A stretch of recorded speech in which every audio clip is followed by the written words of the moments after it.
Haleluya, puji Tuhan. Salam sejahtera bagi kita semua, saudara-saudara yang dikasihi di dalam nama Tuhan Yesus Kristus. Saya percaya kita semua ada di dalam kemurahan Tuhan, ada di dalam kasih setia Tuhan. Puji Tuhan, kita akan kembali lagi merenungkan kebenaran firman Tuhan. Saat ini kebenaran firman Tuhan terdapat di dalam Amsal 12 ayatnya yang ke-9. Saya akan bacakan untuk Bapak Ibu. Amsal 12 ayatnya ke-9, firman Tuhan berkata, "Lebih baik menjadi orang kecil tetapi bekerja untuk diri sendiri daripada berlagak orang besar tetapi kekurangan makanan." Puji Tuhan Bapak Ibu, pada saat ini saya memberi judul renungan yaitu berpadanan dengan apa yang ada. Puji Tuhan, ada istilah tentang social climber. Ini adalah istilah yang dipakai untuk orang-orang yang ingin pengakuan sosialnya tinggi. Mereka ingin pengakuan sosial mereka diakui, tetapi keadaan, kondisi mereka atau status mereka itu sebenarnya tidak sesuai dengan apa yang ada. Seperti mereka ingin dilihat orang bahwa, oh, mereka adalah orang kaya, mereka punya barang-barang yang mewah, mereka suka seperti pamer apa yang mereka punya, contohnya seperti tas branded, mobil, rumah yang mewah. Padahal kenyataan yang sebenarnya tidak seperti itu. Ingin diakui di lingkungan, ingin dihargai, ingin dilihat hebat, ingin dilihat kaya, itu adalah istilah dari social climber ini. Menurut psikologi Bapak Ibu, perilaku ini berasal dari orang-orang kalangan bawah yang suka membanding-bandingkan diri mereka dengan orang lain.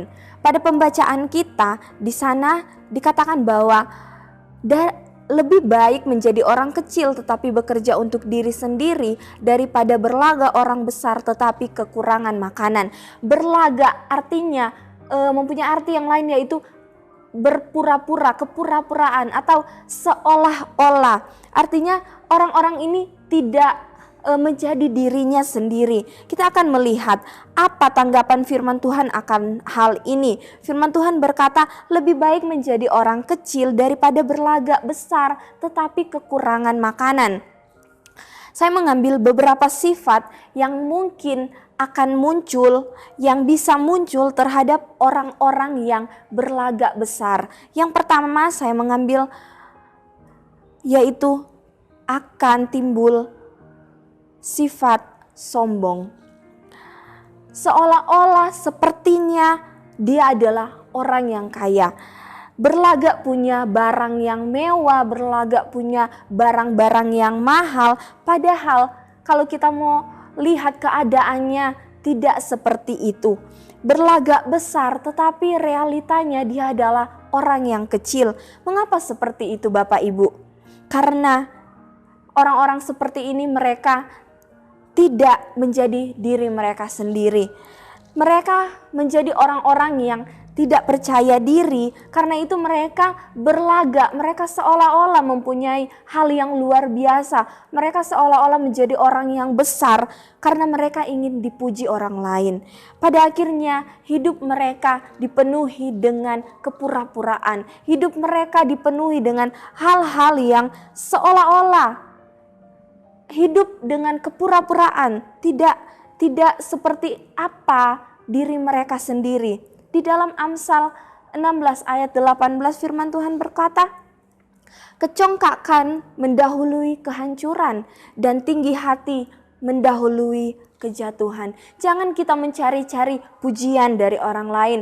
Tidak perlu kita menyombongkan diri kita, apalagi kita sampai seolah-olah hidup dengan berpura-pura, padahal kehidupan kita tidak seperti apa yang kita tunjukkan kepada orang lain. Firman Tuhan katakan, kecongkakan mendahului kehancuran dan tinggi hati, artinya kesombongan itu mendahului kejatuhan.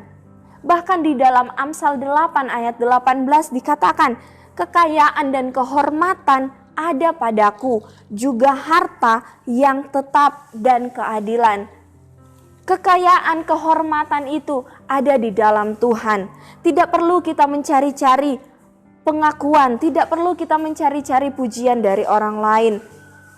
Kalau hidup kita hidup yang takut akan Tuhan, kalau hidup kita hidup yang melakukan kebenaran firman Tuhan, kita taat kepada Tuhan, Tuhan sendiri yang akan memberkati kita, Tuhan sendiri yang akan mengangkat kita. Kita tidak perlu sombong, kita tidak perlu hidup seolah-olah kita memiliki hal yang luar biasa, padahal kita tidak perlu seolah-olah kita adalah orang yang besar, padahal kita kenyataannya adalah orang yang kecil. Yang kedua, sifat yang bisa muncul terhadap orang yang berlagak sok besar, yang berlagak orang besar. Saya mengambil yang kedua, yaitu mempunyai keinginan, memiliki sikap yang mengingini milik orang lain. Kok dia begitu ya? Kok saya begini? Kok dia punya itu, saya tidak punya? Kok dia punya itu, saya hanya begini? Padahal firman Tuhan katakan, jangan mengingini milik sesamamu. Dari mengingini milik orang lain, maka akan timbul tindakan-tindakan yang tidak benar. Karena kita ingin seperti orang lain, karena kita mengingini milik orang lain, maka kita akan memaksakan diri pinjam barang orang lain, kita akan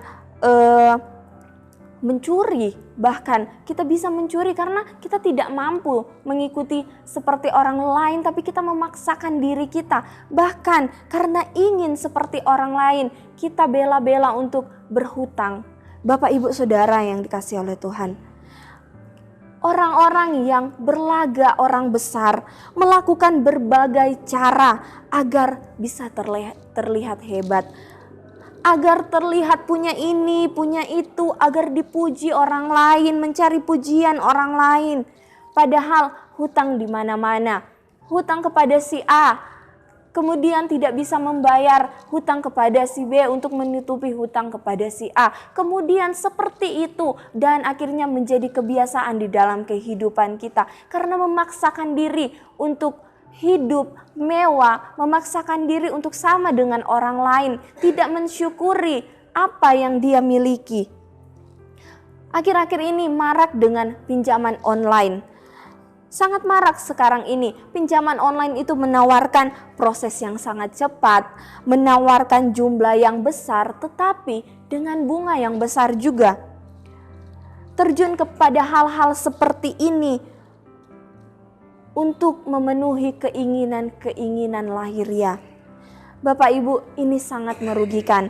Yang dirugikan bukan hanya diri kita, tetapi kita juga dapat merugikan keluarga kita. Kita merugikan suami, istri, orang tua, anak, bahkan orang yang kita hutangi. Kalau kita bisa membayarnya, kalau kita tidak bisa membayarnya, bagaimana? Berlagak seperti orang besar, hidup seperti seolah-olah mempunyai hal-hal yang besar, padahal penuh dengan kekurangan dan terlilit hutang. Firman Tuhan katakan lebih baik menjadi orang yang kecil tetapi bekerja untuk diri sendiri daripada berlagak orang besar tetapi hidup dengan berkekurangan makanan. Bapak Ibu Saudara yang dikasihi oleh Tuhan, sebagai orang-orang percaya, biarlah hidup kita adalah hidup yang menjadi orang-orang yang dikenal baik. Kehidupan kita bukan saja dikenal baik, tetapi dikenang sebagai orang-orang yang baik. Kita akan dikenal sebagai orang-orang yang menjadi berkat bagi orang lain. Berusahalah untuk merasa cukup dengan apa yang kita miliki. Puaslah dengan apa yang kita miliki. Belajarlah bersyukur dengan berkat yang sudah Tuhan berikan di dalam kehidupan kita. Milikilah sikap rendah hati, karena sikap rendah hati itu lebih baik daripada mempunyai sikap yang tinggi hati. Di dalam Matius 23 ayat yang ke-12 firman Tuhan berkata, dan barang siapa meninggikan diri, ia akan direndahkan, dan barang siapa merendahkan diri, ia akan ditinggikan. Kitab Amsal ini banyak sekali mengajarkan kita hikmat sebagai orang-orang percaya untuk kita menjalankan kehidupan kita, untuk kita menjalani hari-hari hidup kita, agar kita menjadi orang-orang yang bijaksana, orang-orang yang penuh hikmat, sehingga kita terus berjalan di dalam kebenaran firman Tuhan. Karena itu Bapak Ibu Saudara yang dikasihi oleh Tuhan, bagaimana keadaan kita, itulah berkat yang sudah Tuhan berikan di dalam kehidupan kita. Bagian kita adalah hidup dengan jujur dan bersyukur dengan apa yang sudah Tuhan beri. Milikilah rasa cukup dan hiduplah berpadanan dengan apa yang ada. Puji Tuhan. Tuhan Yesus memberkati kita semua. Kita akan sama-sama menghafalkan ayat hafalan kita. Ayat hafalan kita saat ini terdapat di dalam Amsal 12 ayatnya ke-9. Amsal 12 ayatnya ke-9 firman Tuhan berkata, lebih baik menjadi orang kecil tetapi bekerja untuk diri sendiri daripada berlagak orang besar tetapi kekurangan makanan. Puji Tuhan. Terima kasih Bapak Ibu Saudara yang dikasihi oleh Tuhan karena sudah setia mengikuti renungan 79. Kiranya setiap renungan-renungan kebenaran firman Tuhan yang disampaikan menjadi berkat bagi kita semua. Bapak Ibu Saudara, saudari yang dikasihi oleh Tuhan, jika ada yang ingin didoakan untuk pokok-pokok doa tertentu, yang ingin menceritakan kesaksian, baik mujizat kesembuhan, pemulihan, masalah keluarga dan lain-lain, dapat disalurkan melalui chat WhatsApp 0813 2742 0088. Puji Tuhan. Kita akan sama-sama berdoa dan mari kita bersatu di dalam doa. Terima kasih Tuhan Yesus yang baik. Kami bersyukur Tuhan sebab kejadian-Mu dahsyat dan ajaib di dalam kehidupan kami. Terima kasih Tuhan, firman-Mu terus mendidik kami. Biarlah Tuhan Engkau bawa kami menjadi orang-orang yang bersyukur dengan apa yang sudah Tuhan anugerahkan di dalam kehidupan kami. Ajarlah jemaat-jemaat Tuhan untuk terus Tuhan mengucap syukur kepada Tuhan, agar jemaat-jemaat Tuhan menjadi jemaat-jemaat yang melakukan setiap kehendak Tuhan, merasa cukup, merasa puas dengan apa yang mereka miliki di dalam kehidupan mereka Tuhan. Dan Tuhan tuntun jemaat-jemaat Tuhan untuk terus berjalan di dalam kebenaran firman Tuhan, agar hidup kami Tuhan tidak berjalan di luar kehendak Tuhan. Terima kasih Tuhan Yesus, memberkati jemaat GPDI El Shaddai Magelang dan seluruh umat-umat-Mu yang menyaksikan renungan pada saat ini. Tuhan memberkati kehidupan mereka, pribadi lepas pribadi, keluarga mereka, usaha, pekerjaan mereka, pendidikan mereka, semuanya diberkati oleh Tuhan. Terima kasih Tuhan. Tuhan, firman-Mu dipuji kepada Allah atas percaya, kami tidak takut, nasar kepadamu ya Allah akan kami bayar, sebab Engkau telah meluputkan kami daripada maut, bahkan menjaga kaki sehingga tidak tersandung, maka kami boleh berjalan di hadapan Allah dalam cahaya kehidupan. Di dalam nama Tuhan Yesus kami sudah berdoa. Haleluya. Amin.